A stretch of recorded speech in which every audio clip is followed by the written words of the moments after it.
There was an alien woman in my bed, and I was shocked by her proposal. It began like all truly catastrophic evenings, with a bowl of instant noodles and a bad movie marathon. Jason Marrow sat cross-legged on his unmade bed, the flickering light of his ancient flat-screen TV illuminating the chaos of his one-bedroom apartment. Half-finished sketches and takeout containers littered the floor, a testament to both his job as a freelance graphic designer and his complete inability to maintain any semblance of domestic order. Outside, a thunderstorm grumbled over the city like an old man complaining about his knees, while inside, Jason was midway through Galactic Gladiators 3, Revenge of the Slime Warlord, a film so catastrophically terrible it circled back around to being an ironic masterpiece. He slurped a mouthful of noodles and winced as a particularly unrealistic spaceship exploded in a shower of budget-friendly sparks. The leading man, all square jaw and questionable acting choices, declared his undying love for a purple-skinned alien queen with 3 eyes and an inexplicable Texan accent. Jason snorted. "Yeah, sure, buddy. Next, you'll be marrying a tentacle monster to save the universe." As if the universe had been listening, and frankly, it had a terrible sense of timing, his bedroom was suddenly bathed in a cold, unnatural blue light. The air vibrated, a deep, bone-humming resonance like the purr of a cosmic cat. Jason dropped his chopsticks, heart hammering against his ribs. "Whoa, okay, what the hell?" he managed before the light reached a crescendo and then popped like a soap bubble made of lightning. And there, standing at the center of his faded Star Wars rug, was a woman. At least Jason thought she was a woman. She was tall, maybe a little over 6 feet, with hair like molten silver cascading down her back, catching the dim light in a way that seemed too perfect, too designed. Her skin was pale with a faint, almost metallic sheen, and her eyes were something else entirely. Deep pools of liquid violet, they seemed to glow softly, as though lit from within. But the feature that truly set her apart, besides the whole teleporting into his bedroom thing, were her ears. Long, elegant, and tapering to fine points, they twitched with unsettling grace, as though reacting to sounds Jason couldn't hear. He stared at her. She stared back. Jason did what any rational adult male would do in his position. He grabbed the nearest pillow and held it in front of him like a shield. "Okay, look," he stammered. "If this is some kind of cosplay home invasion thing, I don't have any cash, but you can have the TV and, the ramen. You like ramen? It's beef flavored." The woman tilted her head, those impossible ears flicking subtly. Then she spoke, her voice a strange combination of warmth and command, like velvet over a steel blade. "I am Lyra of the Zinthar Collective. I come with urgent diplomatic purpose." Jason blinked. "Right. Cool. So, are you like a telemarketer? Because I already have insurance.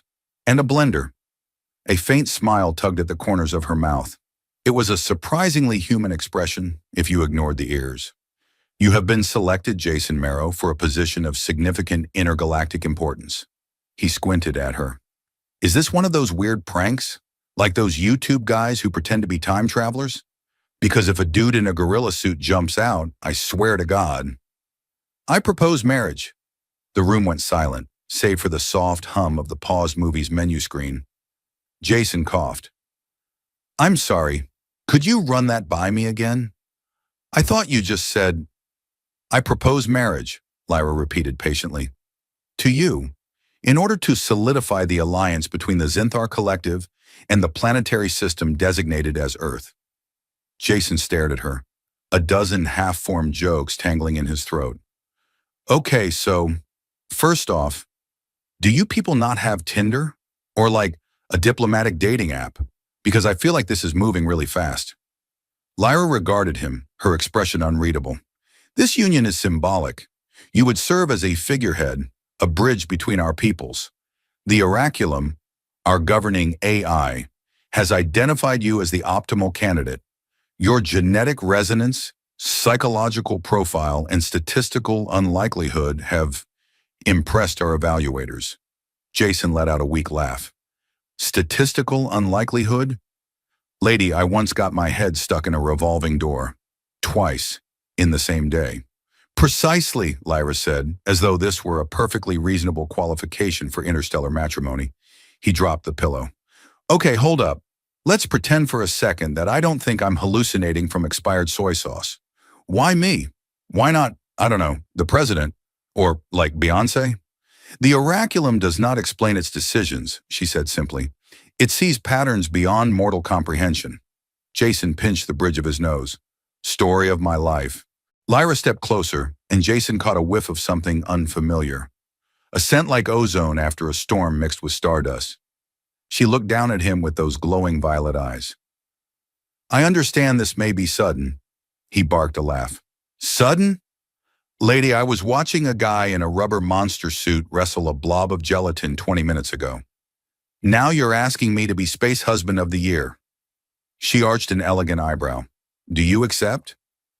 Jason opened his mouth, then closed it. Part of him wanted to say yes, because, come on, how could he not? But another, much louder part of him screamed that this was either a dream, a prank, or the start of a very niche sci-fi horror movie. His stomach rumbled, reminding him of the half-eaten noodles. Okay, he said, voice cracking just a little. I'm gonna need, like, a drink. And maybe some more noodles. Do you even eat noodles? Lyra's lips twitched in something dangerously close to amusement.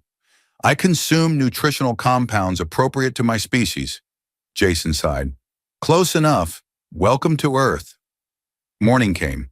Though Jason wasn't entirely sure if he'd actually slept or just lay awake all night staring at the crack in his ceiling while trying to make sense of his new intergalactic fiancée.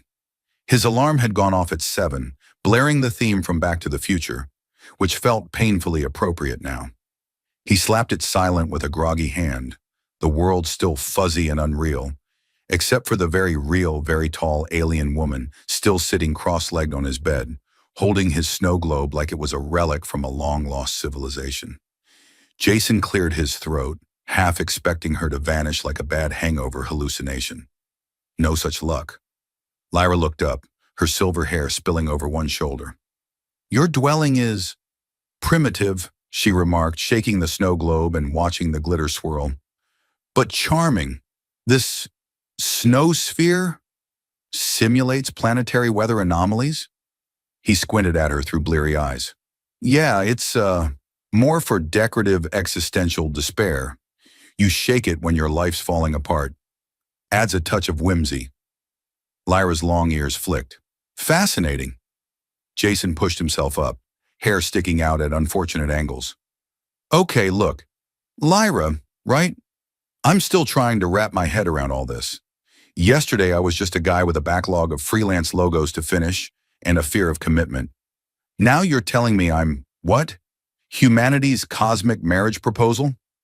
She nodded solemnly, as if this were the most natural thing in the world, or worlds, plural. I come as envoy of the Zinthar Collective, she said, setting the snow globe down on his nightstand with great care, like it was made of neutronium instead of cheap plastic. Our society has, for millennia, sought peaceful alliances with emergent civilizations. The oraculum, our central consciousness, has selected you. We do not question its choices. Jason rubbed his face, his brain creaking under the weight of it all. Why does your ancient space AI think I'm marriage material? I mean, I can't even keep a houseplant alive. My microwave beeps at me in passive-aggressive Morse code. I once accidentally bought cat food thinking it was tuna. Cat food, Lyra. The oraculum does not explain. It calculates. Your existence creates a statistical improbability field that disrupts predictable outcomes. You are an anomaly. Jason snorted. Yeah, that sounds about right. Lyra produced a device from the folds of her clothing, a sleek, translucent orb about the size of a baseball. She tapped it, and it unfolded like a blooming metallic flower, projecting a three-dimensional map into the air above his unmade bed. Stars shimmered and spun, vast constellations he didn't recognize, all spiraling around a glowing central mass. This is the known expanse, she explained, gesturing gracefully. Earth is here. A tiny pale blue dot appeared on the edge of the map, looking horribly insignificant compared to the grand tapestry of star systems. Jason leaned in, fascinated despite himself. Huh. We look like the weird suburb no one wants to drive through at night. Lyra's expression remained perfectly serious. Precisely. She gestured again, and other lights appeared. Crimson, gold, eerie green, representing different civilizations, alliances, and territories. Some were clustered into tight, shimmering bands of light, while others drifted alone, isolated and ominous. The Zinthar Collective, she indicated a sweeping cluster of pearlescent spheres, faces a growing threat, the Drek Dominion. The map darkened ominously, and a region of space pulsed with an angry, flickering red. Jason made a face. Yikes. They sound like the kind of people who'd steal your lunch money and blow up your planet for kicks. They are difficult, Lyra admitted, a slight crease forming between her brows. Their expansion threatens the fragile balance of the galactic communities. The oraculum foresaw the necessity of an unprecedented alliance, an emblem of unity between our species. Which is me, Jason said, leaning back against the headboard. Jason Marrow, part-time graphic designer, full-time human anomaly, space husband extraordinaire. Lyra inclined her head. Yes, he sighed. Okay, so what happens now? Are we going to City Hall? Intergalactic Vegas? Do I need to buy a tuxedo or, I don't know, a titanium codpiece? There are protocols, she said. A diplomatic shuttle is en route. It will retrieve us within your local time measurement of 5 hours. From there, we will travel to Zephyrian Prime, the Zintharian capital, for formal ceremonies. Jason blinked. 5 hours? I haven't even brushed my teeth. Lyra didn't seem concerned by this. Hygiene will be addressed upon arrival. He couldn't help but laugh. Great. Guess I'm officially being abducted by hot space elves. She tilted her head. I do not understand this designation. Jason waved a hand. Never mind.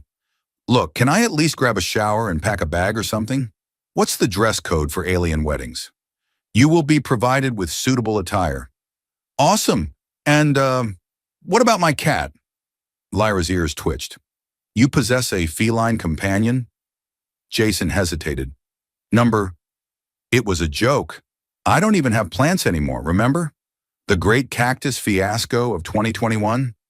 Lyra looked momentarily confused, and Jason found himself grinning in spite of the interstellar absurdity of it all. There was something weirdly comforting about how literal she was, like a walking, breathing sci-fi character come to life, which he supposed she was.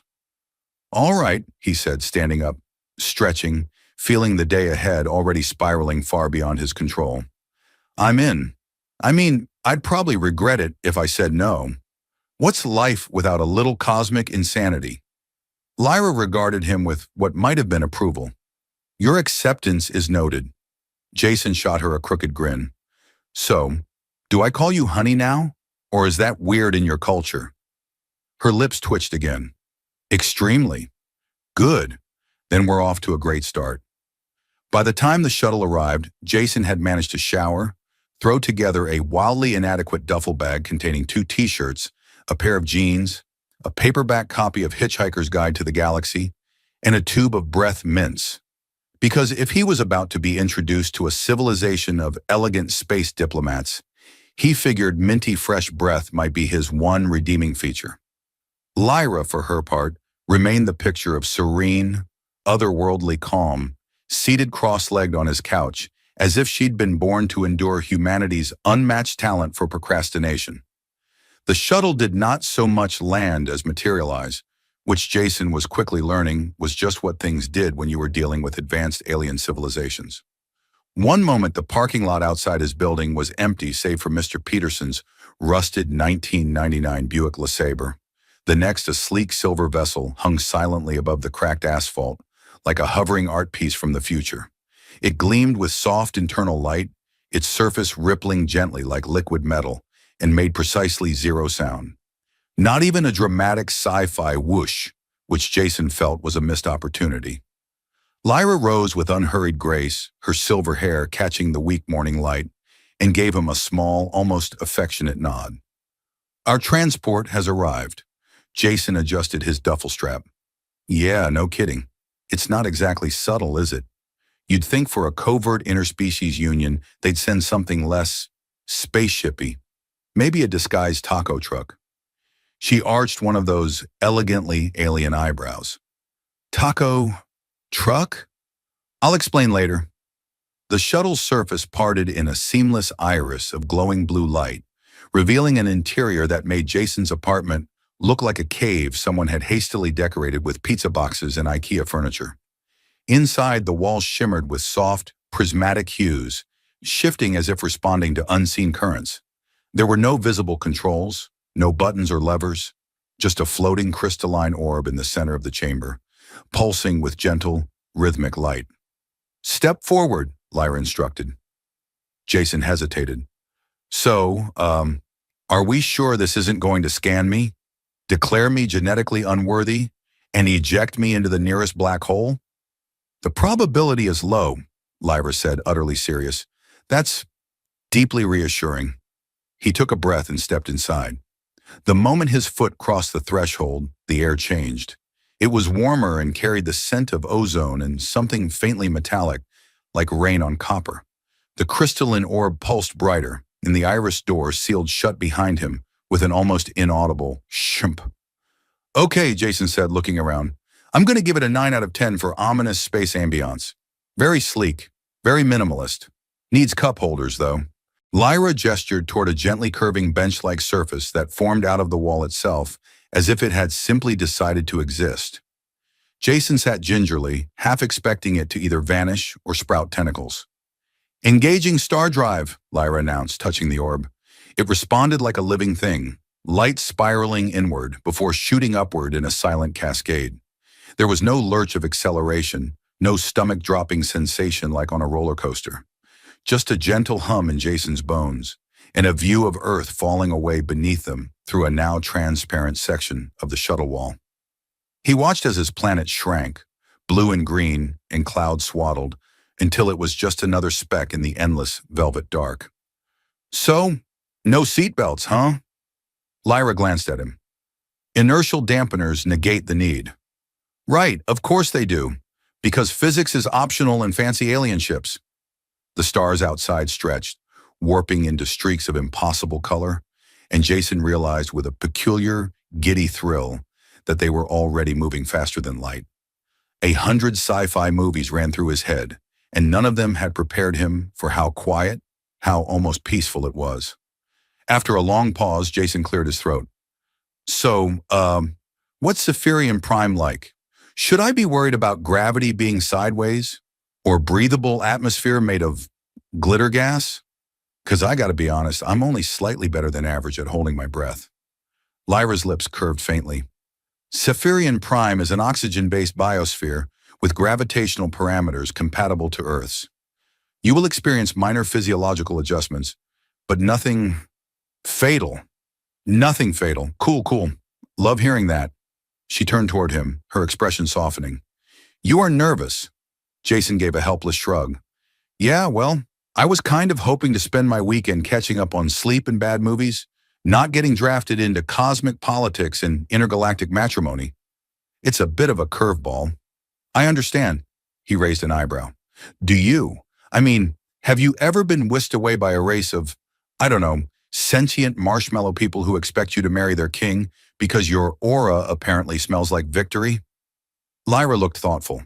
Not marshmallow people, though the Glorvexians of the 10th spiral do emit a vaporous glucose scent. Jason blinked. You know what? I'm filing that under Ask Later. The shuttle ride stretched on in relative silence, broken only by the occasional ping of data streams and Jason's own inner monologue, which alternated between existential panic and gleeful nerdiness. It was weirdly comforting, he realized, how normal Lyra was despite being an extraterrestrial diplomat.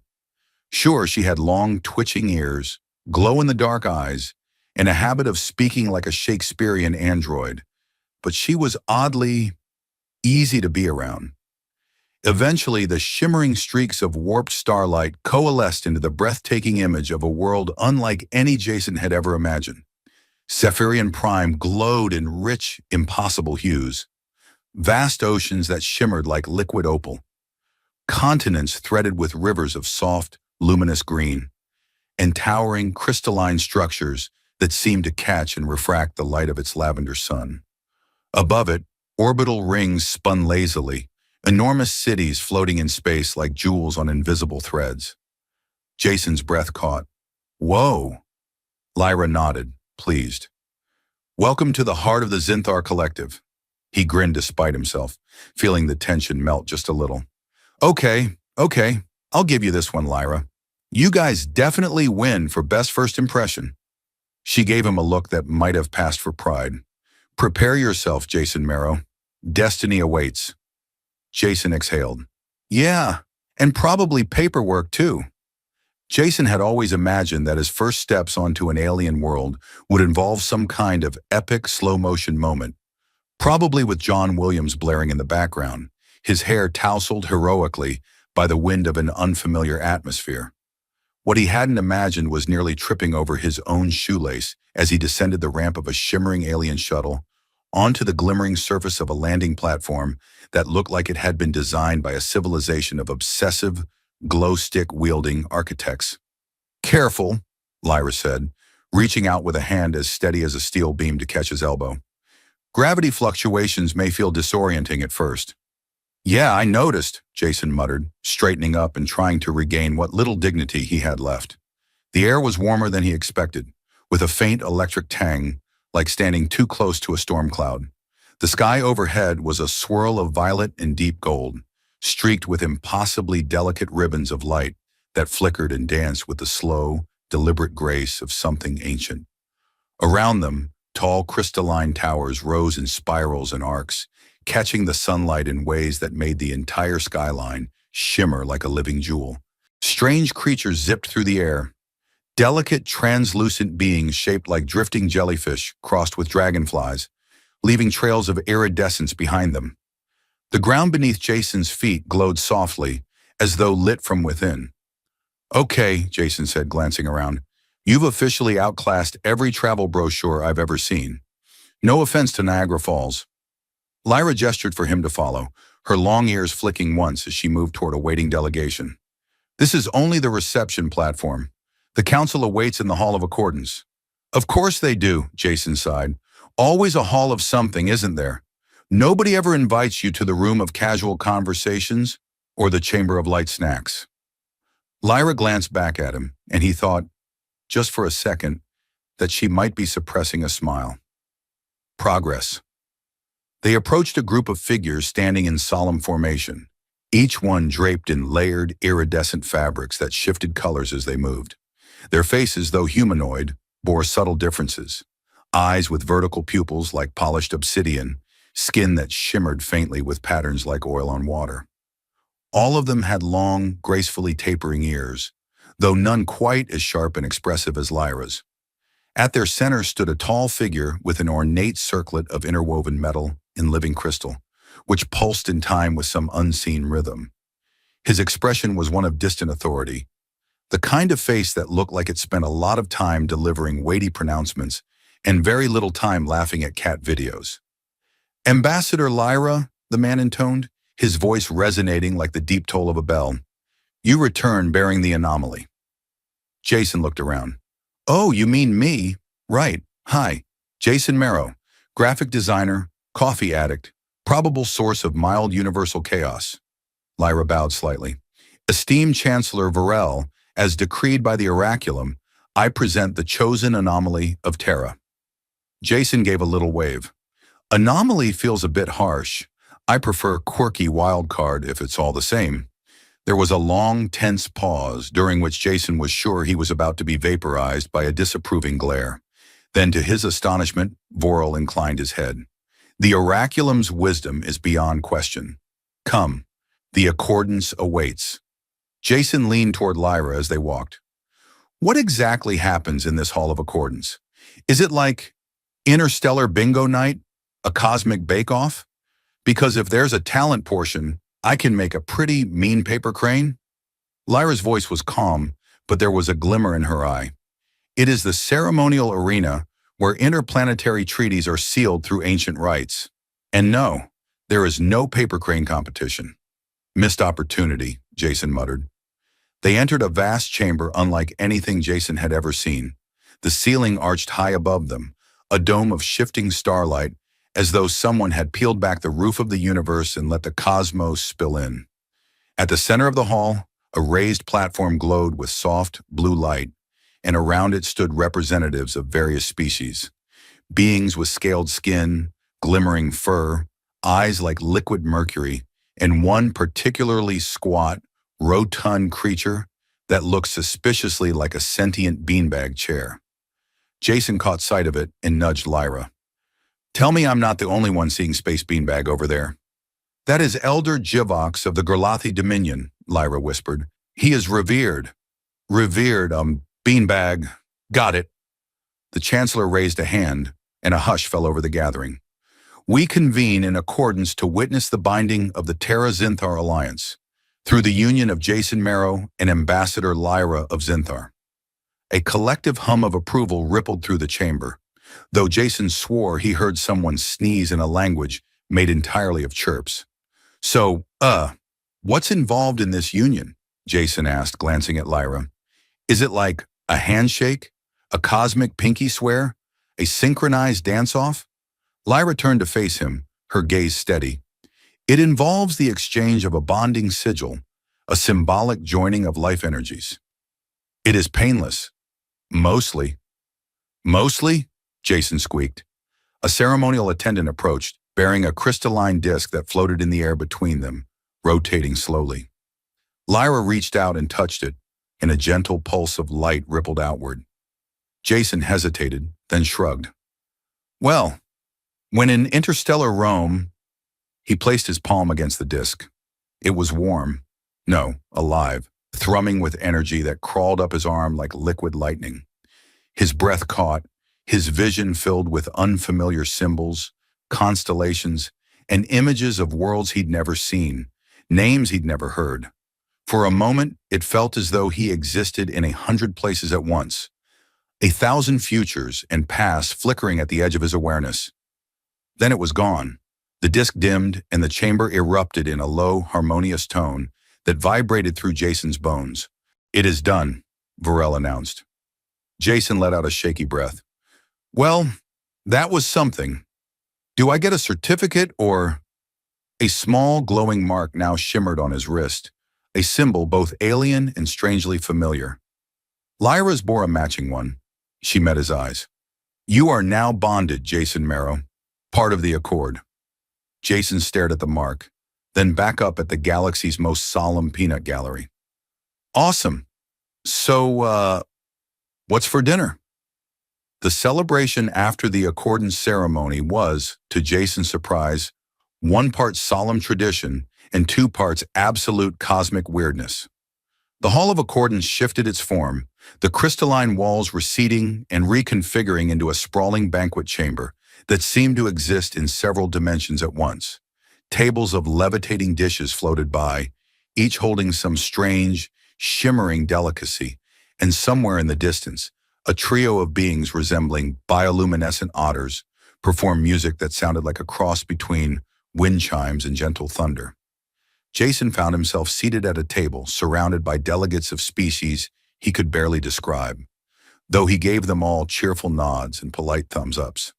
Across from him, Elder Jivox of the Galactic Dominion, who still looked like an overstuffed, sentient beanbag chair, emitted a deep, contented purring noise as it inhaled a bowl of what appeared to be glowing, gelatinous cubes. "Don't knock it till you try it," Lyra murmured beside him, indicating his untouched plate of flickering, coral pink spirals. Jason grinned. "If it starts moving on its own, I'm declaring diplomatic immunity." He poked a spiral cautiously.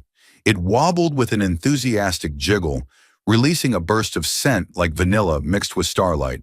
With a deep breath and a tiny mental pep talk, he took a bite. It melted on his tongue like something halfway between sorbet and a cosmic secret.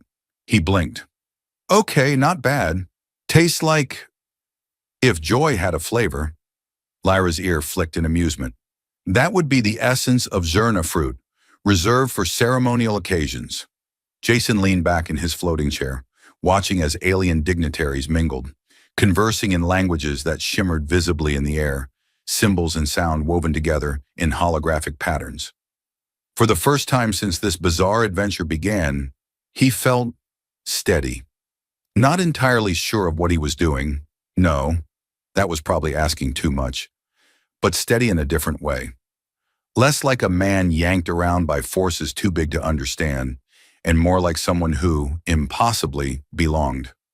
It was a strange feeling for a guy whose biggest responsibilities a week ago included making sure the printer at work didn't jam and remembering to buy milk.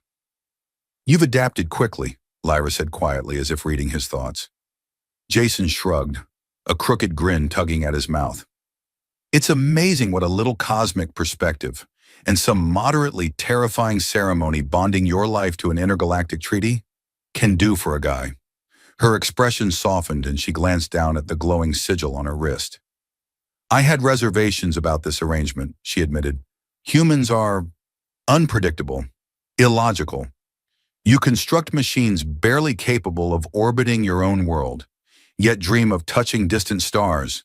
You are flawed in ways we feared might destabilize this accord." Jason arched an eyebrow. "Wow, you really know how to flatter a guy." "And yet," Lyra continued, her voice gentler now, "in the face of impossible odds, you persist. You laugh. Even now, surrounded by creatures beyond your understanding, you joke about sentient beanbags and glitter gas. There is strength in that." Jason was quiet for a moment. The words felt heavier than they should have, threading through him in a way nothing else here had. "Look," he said, leaning forward, "I'm just a regular guy. I've spent more time in my life looking for lost TV remotes than negotiating treaties. I can't speak for all humans, but I can tell you one thing. We may be a hot mess most of the time, but we're stubborn and weird. And yeah, sometimes kind of brilliant." Lyra's lips curved into a rare smile. "Good. Then perhaps this bond will be more than ceremony." Just then, a high-pitched chime sounded, and the hall shifted again, walls transforming into translucent screens that displayed a live image of Earth, orbiting quietly in the vast dark. A series of gentle pulses accompanied the image, data streams of atmospheric readings, communication relays, and, if Jason wasn't mistaken, what looked suspiciously like an open tab titled Earth Memes Top Tier. "Oh my God," Jason laughed, pointing. "You guys already tapped into the internet." "It was, illuminating," Lyra said dryly. Jason shook his head. "I just hope you skipped the comment sections. Those could single-handedly trigger an intergalactic war." The Chancellor rose once more, addressing the assembly. "Let it be known across the Zinthar Collective and her allies. The accord has been sealed. Earth is recognized as an allied world. Let this union be a symbol of strength, of unity, and of potential."